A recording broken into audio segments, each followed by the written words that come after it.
presidente, uma questão de ordem, me permite, com todo respeito ao relator.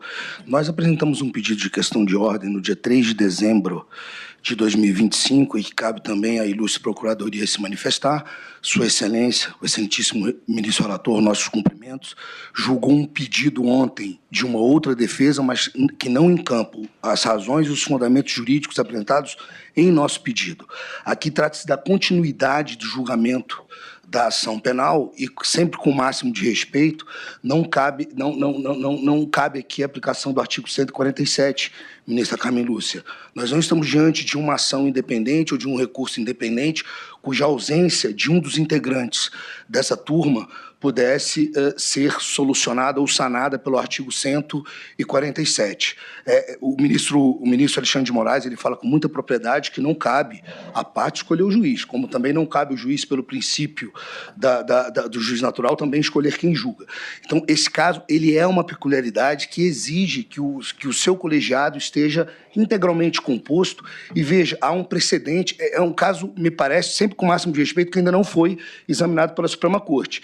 E o ministro Gilmar Mendes, junto com o ministro Celso de Mello, no famigerado caso da Lava Jato, em que não era ação originária, ministra Carmen Lúcia, sugeriram justamente, dentro da peculiaridade do caso, que a turma estivesse na integralidade dos seus membros para julgamento de recurso, não de ação originária. É um processo único, os núcleos 1 e 4 foram julgados pela sua integralidade, aqui não se pede.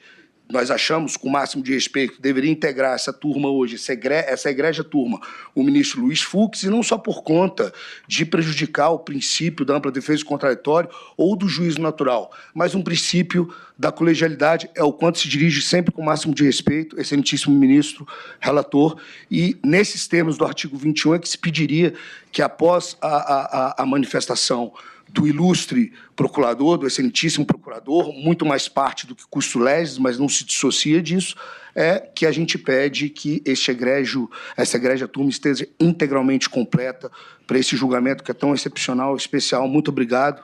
Agradeço ao senhor, doutor. Presidente, aqui, ação penal.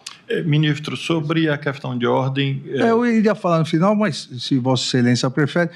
Presidente, não tem a mínima pertinência do chega, eu diria, além de protelatória, chega a ser absurdo o pedido de que um ministro da segunda turma faça parte de um julgamento na primeira turma.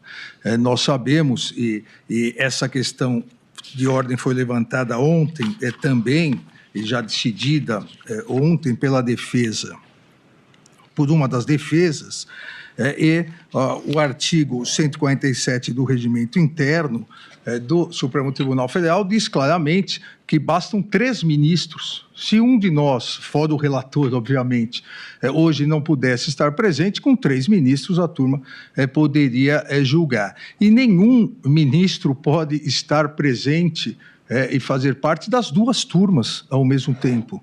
Isso é tão óbvio que causa espanto ter sido pleiteado, talvez, e aqui entendo, talvez pelo fato dos eminentes advogados que pleitearam não terem o costume de atuar no Supremo Tribunal Federal. Então, presidente, não há a mínima pertinência nessas alegações. O eminente ministro Luiz Fux, ele, de esponte própria, solicitou a sua transferência, desde da transferência do eminente ministro Luiz Fux. Essa primeira turma já julgou 672 casos. Os 4 ministros dessa primeira turma julgaram mais de 600 casos nas sessões virtuais e na sessão presencial, exatamente porque a turma hoje se compõe de 4 membros.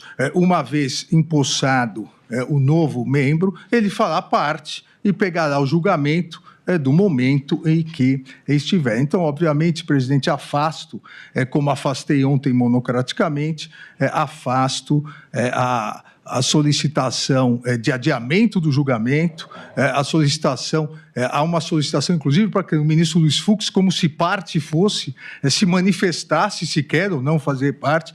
Então, afasto totalmente por impossibilidade jurídica do pedido. Ministra Carmen, ministro Zanin, há divergência quanto a isso? Então, será consignado na ata, doutor, a questão de ordem de Vossa Excelência e o indeferimento. Vossa Excelência retoma a palavra.